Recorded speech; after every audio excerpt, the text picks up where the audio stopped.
Hello. Today I'm going to be talking about basket trading, and specifically I'm going to show you an expert advisor that will close all of your trades when you reach a profit or loss limit on the equity of your account. And I'll show you three different techniques for this, or rather three different settings: one that's an absolute value, one that is an increment from the starting point of the equity, and one that's based on a percentage of equity or a fraction of the equity. This is coming from a number of requests I've had over quite a long time asking for different aspects of basket trading and closing trades. So I hope this will tie them all together for you. And while this is aimed at equity limits, you can easily adopt this just by changing the equity value to a balance or a margin value or anything else that you like to use. Just remember that because we're looking at the equity, which is a total account value, this is not specific to a single symbol or to a particular magic number.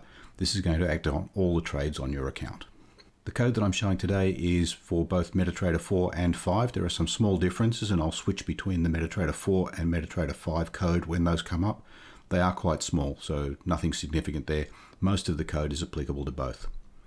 This particular expert, because it is intended to basket close all of your trades, and the trades could come from anywhere, is not really suitable for backtesting or even for running as a type of signal.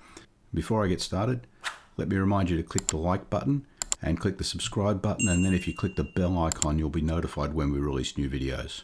And also something off topic. We've had a few requests to ask how the various experts that we've written recently have performed. Now, I typically just run a backtest on them on one symbol simply to show that they're working, and I refer you back to the original poster for the strategy. But what we are going to do now is reopen Discord, and we're going to begin posting the trades from those experts onto Discord channels. I'll leave a link in the description where you can go to our webpage that will show you how it works. It should be up and running within the next few days. So let's get straight into the code. Now, I have the MetaTrader 4 editor open, but I've got both the MQ4 and the MQ5 files here. I've created them inside Experts, Orchard, and a folder here called Basket Close. So I've got the MQ4 and the MQ5. I'm doing this because the two files are almost the same, and so I'll be writing MetaTrader 4, and where there's a difference, I'll switch to MetaTrader 5. It will have all the same code up to that point, and then I'll show where the difference is. First thing to note, this expert, as I've written it, doesn't handle restarts. It calculates a starting value for your equity limits up and down, and if you stop and restart MetaTrader, it will recalculate those limits based on whatever proportions you've added in. So they may not be correct. So it simply doesn't handle restarts. That's all I'm saying here. If you wanted to handle restarts, then I would recommend storing the equity limits, which you'll see when we get to them, storing those in something like global variables so that they're available when MetaTrader restarts. Other than that, properties, standard properties. The first difference between MetaTrader 4 and 5, hash property strict. You need this for MetaTrader 4 because MetaTrader 4 maintains a compatibility level with an earlier version of the compiler, and property strict is the new version of the compiler.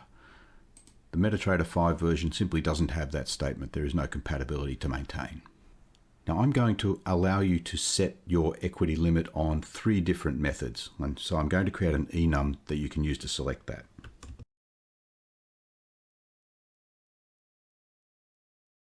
So the three methods: equity limit increment, which will allow you to set a value, that's a currency value, that will set the limit above and below your current equity value. So if you have a balance of $1,000 and you want to set your profit limit at $100, you would set the equity limit increment at 100, and then that would set the profit at 1,100. Equity limit absolute lets you set an absolute value of that equity. So in the same example, if you wanted to set your target at 1,100, you would enter 1,100 using this method. And enter equity limit fraction allows you to specify a percentage of the equity. So if you specified for your $1,000 account 0.1, that would be a $100 movement from the current equity value. And now the inputs for this, and I'm going to allow setting of the profit target and the loss limit independently.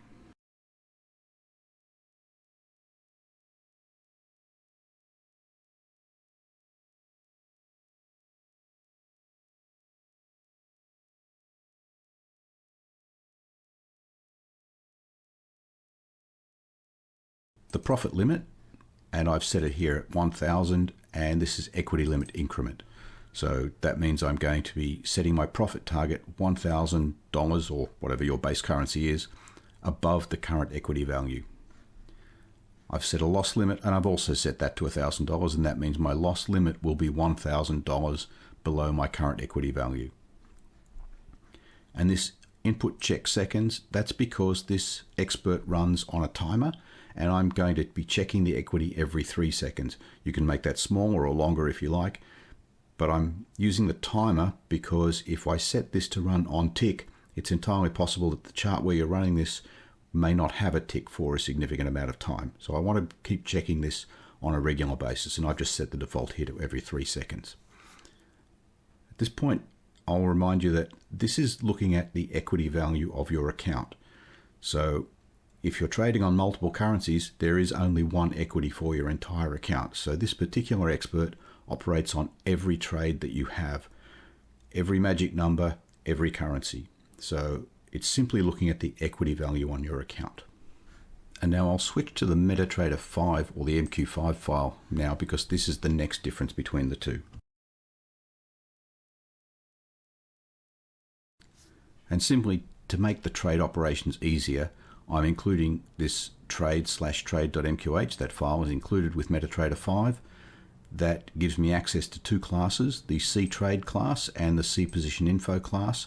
And so I'm declaring variables, one of type ctrade that I'm calling trade, and one of cpositioninfo that I'm calling positioninfo. And you'll see me use those later in the code. And now back in the MQ4 file,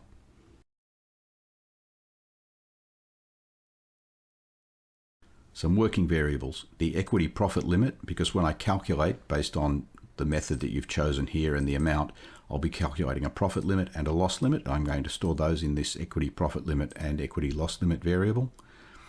Closing is a Boolean variable that I'm going to be using to track whether this expert is in a closing mode. So once it's hit that profit limit or loss limit, it will go into a closing mode. And because the close may fail from time to time, it will keep attempting to close by using this closing flag. And ready is there also because when you first start an expert advisor, it's entirely possible that you don't have a connection to your broker yet. But if the expert advisor was already on a chart when you started MetaTrader, it will begin running. So I have this ready variable that I'm going to be using, and I'll set that to false in the initialization, and that will tell me that I have a connection to the broker when it's ready, and that way I can start processing. And now the onInit function.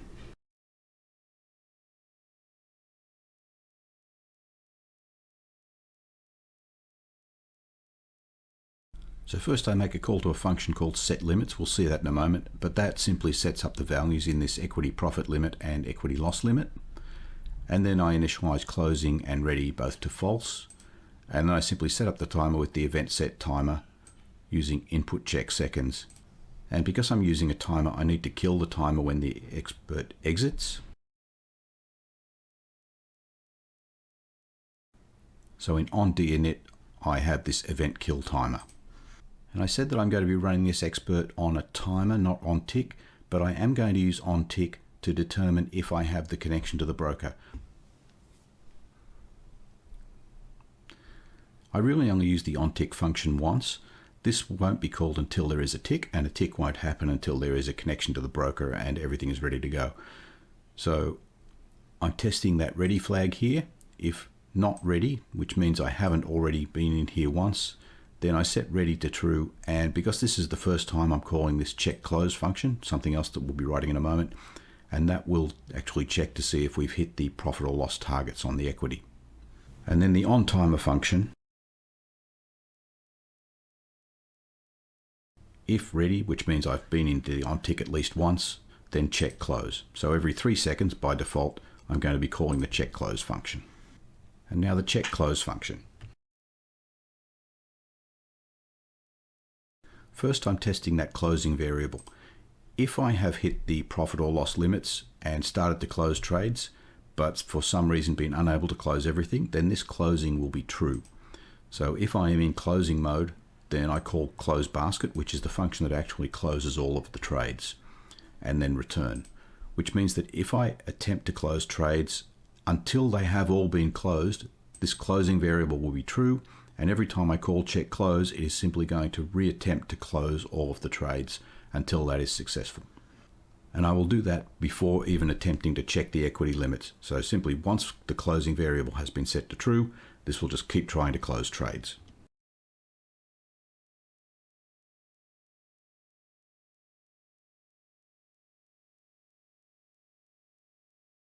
If closing is not true, then I'm going to grab the current equity with the account info double account equity. And then if the equity profit limit is greater than 0, it is possible for you to simply say, I don't want to use a profit limit by setting the input to 0, and the same with the loss limit. So if the equity profit limit is greater than 0 and the current equity is greater than or equal to that limit, then I'll call close basket. So that means I've hit the profit target. At the same time, if equity loss limit is greater than 0 and the equity is less than or equal to the loss limit, then I'll call the close basket because we've hit the loss target. And that completes everything inside the check close function. And next I have the set limits function. If I go back up here, you'll see that I called set limits once here in the on init, and it's also called after the close. So set limits here with true simply says that this is the first time I'm making the call to set limits.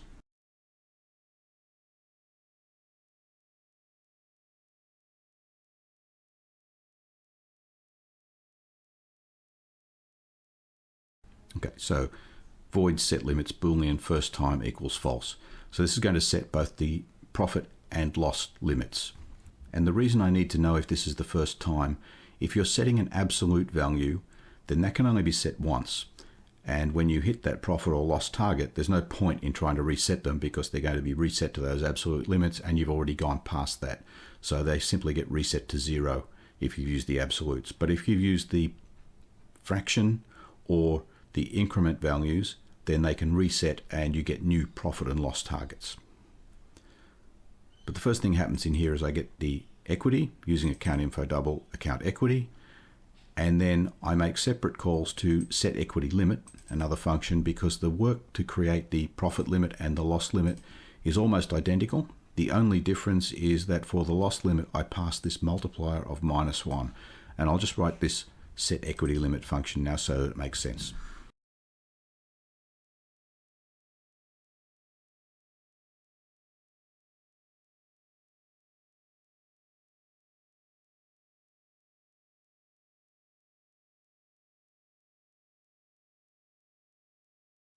Okay, the set equity limit function. Arguments are current equity, the limit, and this is the limit amount that's been input. So you can see I'm passing here the loss limit or the profit limit, the type, which is the profit type or loss type, the first time flag gets passed back in from here, and then a multiplier which defaults to 1, which means that I'm calculating profits. And you can see here in this call I haven't bothered to include the multiplier, and I've included a -1 here, and that gets used in the calculations so that the loss limits are all negative. First thing I do, if limit is less than or equal to 0, so if you've entered a 0 for the profit limit or the loss limit, then return 0. So this equity profit limit and equity loss limit will be 0 if you set the input to 0. Then I'm setting up my result variable, double result, and initializing that to 0. And then I use a switch statement on that type.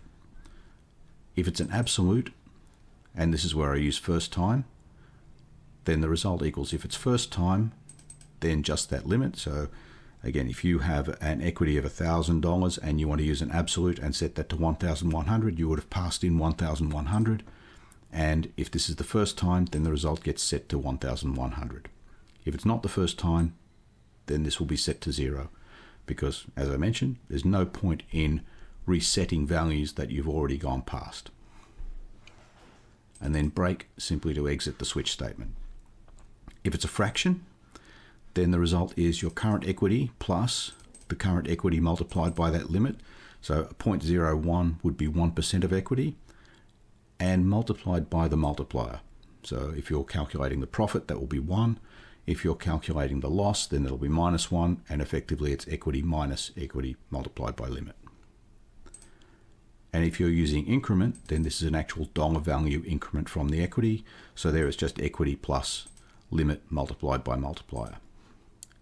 And I can't think of a way you would get into here, but just in case you've managed to make this call with none of these values, then result is 0. I'm just printing a diagnostic statement. %S limit set to %F, so either profit or loss limit set to the result, and then return result from here. And finally, the close basket function. I've saved this to last because this is different between MetaTrader 4 and 5. So here I'm in MetaTrader 4.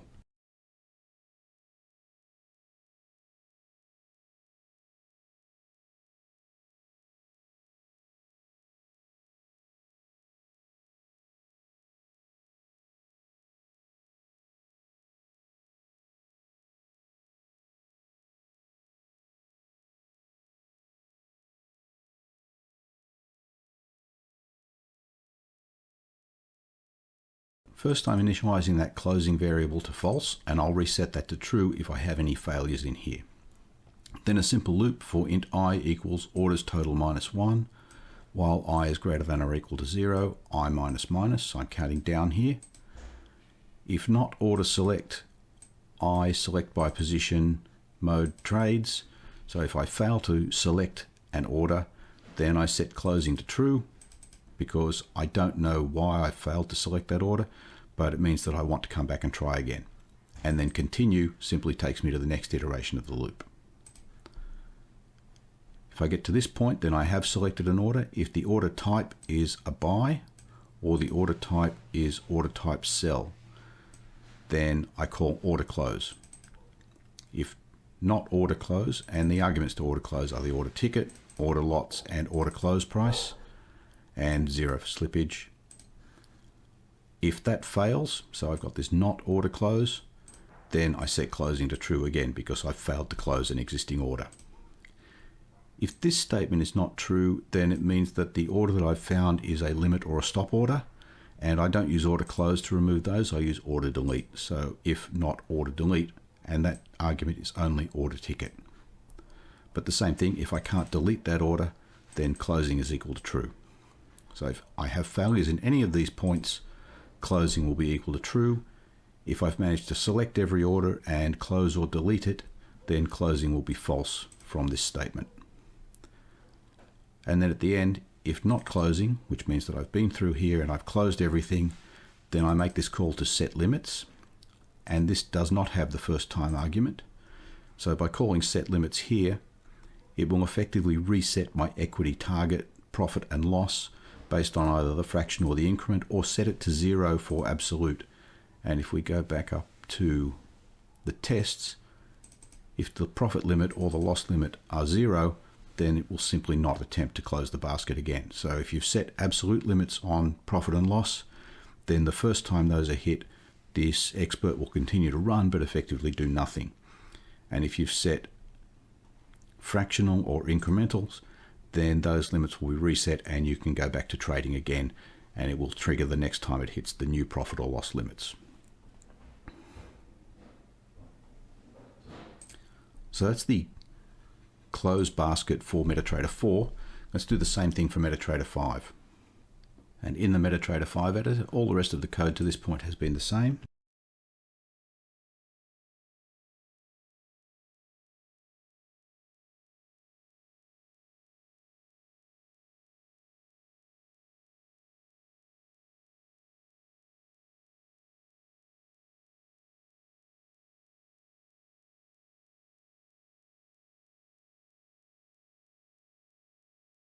I begin by setting closing to false again. Here's the close loop, but in this case I'm using positions total. So for int I equals positions total minus 1, while I is greater than or equal to 0, I minus minus. I get a ticket number with position get ticket for position I, and I store that in the ticket variable. If this fails, then the ticket number will be 0. So if ticket is less than or equal to 0, I probably could have simply said equals 0, but I've used less than or equal to 0 because ulong can't be negative. Then closing equals true because that represents a position that I was unable to retrieve. And continue takes me back to the beginning of the loop again. If I get to this point, then I want to close that position using the trade object that I created at the beginning of the code. Trade.positionClose ticket, and that returns a Boolean. So if I can't close the position, then again, closing equals true, and then we'll go back to the next position. In MetaTrader 5, the orders are held separately to the positions, so I have to repeat the loop, but this time using orders total -1, the same loop. Same syntax, the ticket equals order get ticket, position I. If ticket is less than or equal to 0, closing equals true. And then I use trade.order delete ticket instead of trade.position close. And if that fails, closing equals true. And at the end, same code again. If not closing, so I've been successful, everything has closed, then I call set limits to reset the limits. Now I'll just go back to the MetaTrader 4 editor for a moment. Because this particular expert is monitoring your equity, it's not making any trades, it can be difficult if you want to run a backtest and see what's happening. So just for the demonstration purpose, in the onTick function, I'm going to create one trade when this starts up. So for demonstration only, don't include this in your live running expert, but for demonstration only, and first time we come in here, so if not ready, which only happens once, I'm calling order send for the chart symbol. I'm placing a buy trade for one lot at the ask price. No stop loss, no take profit. The reason I've got this if statement is simply to suppress a compiler warning. The compiler will warn me if I don't use the result from order send. So I'm using it by simply saying if, but then I'm not doing anything here because I just have two brackets there. And I'll do the same thing for MetaTrader 5. Here in onTick in the same place, but in this case I'm simply calling trade.buy for one lot. Now remember, this code is only to place a single trade so that we can then wait for the profit or loss to hit that equity profit and loss targets, just to show that this works. Now, I'm still in the MetaTrader 4 editor, so I'm going to compile that. That's fine. I'll close the editor and then I'll open the MetaTrader 5 editor and compile the MQ5 version. So MQ5 open in the MetaTrader 5 editor, compile. That also has no errors. So now we'll go into MetaTrader and I'll just show you with this one example trade how it will hit that profit and loss target. Now I've set this up, I'm running on a 30-minute chart, Euro USD. I'll go to the inputs. I've set a $10,000 initial value. I'm going to set my profit limit at, I'll make that 500. And I'll set the loss limit at 700. And these are simple increments, not the multiples, and 3 seconds between checks. Pause that for a moment. First thing we can see here, profit limit set to 10,500, so that's my $500 profit limit, and loss limit set to 9,300, that's the $700 loss. It has placed this one sample trade.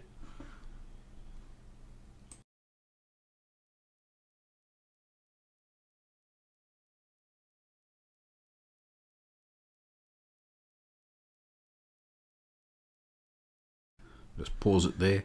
That one trade is now closed here. And there's my net profit, 510, so a little bit of rounding there, but you can see it's hit the equity target of 10,500 and closed with a $500 profit. I'll just make a quick change to the code and change that to a sell trade initially, just so that you can see the difference. So I'll just change that to a trade.sell. And if you're watching from MetaTrader 4, that would simply be changing the order type buy to order type sell. The code works the same way apart from that. So I'll recompile that. And remember, don't include this line in your live trade.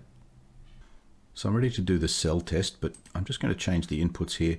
I'm using the same data as before, so I know that on a sell I'm going to hit a loss. I just want to hit that quickly. I'm going to set that to 0.02, and I'm going to change this to fraction of equity just to show something different. So the first thing here, you'll note profit limit is still set to 10,500 because I've left that as an incremental value of 500, but the loss limit is now 9,800.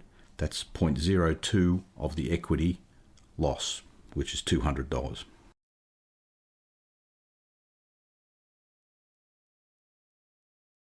And there it's already hit the loss. So I'll just let that complete, and then we can look at the backtest results. And the backtest result shows a loss of 200. Now those demonstrations were on MetaTrader 5, but it works the same way on MetaTrader 4. Just remember that this code is working on your entire account because it's looking at your equity. It doesn't matter therefore which chart you load this on, and you should not load it on more than one chart because they will run independently and be attempting to do the same thing. So just load this on one chart, doesn't matter which chart, and it will monitor your entire account for a target profit or loss. And until next time, thank you for watching.